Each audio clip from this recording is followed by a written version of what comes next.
Okay, so here we're taking on the style of Chuck Close, and we're going to start with a grid. So use a ruler and use the guidelines, the numbers in between the ruler to get perfect spaces between each line you draw. Now I've drawn these diagonally, so I started off in corner to corner and then I've gone in the opposite way. So this needs to be a nice even grid. Now you can go diagonally or horizontally and vertically, either's fine. Try and draw this really lightly so that when you apply the colour you can't actually see the grid. I've pressed too hard on here, but that's only for the sake of the video. When you apply colour, you are applying colour in various different shapes and lots of different shades.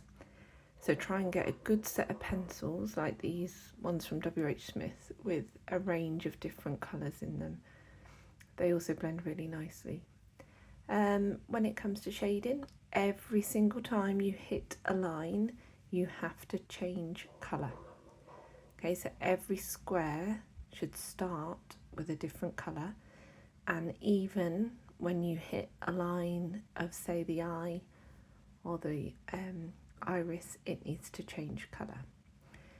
As you can see from Chuck Close's work, there are all sorts of different colours you can see in the skin here. So we have got blues, reds, purples, yellows, greens, pinks, browns, blacks, all sorts of different colours. Try and get in as many as you can and as many different shapes as you can. Obviously you need to use predominantly the colour that is in your skin or your hair or your background. Now this is quite a slow piece of work to do, so pick a very small section for this. You could use watercolour paint, that would work quite nicely, but you really would have to wait for each colour to dry in between, so you'd have to be quite methodical about how you painted it. You cannot put wet paint next to wet paint.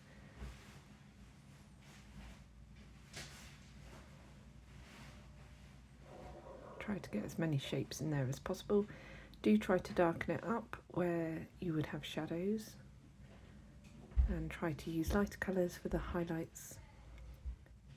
So the top of the arch of the eyebrow, for example, would be lighter than the eyelid.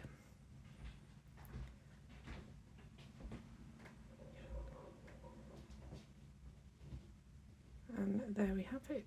Nice, bright, bold grid-shaped design in the style of Chuck Close.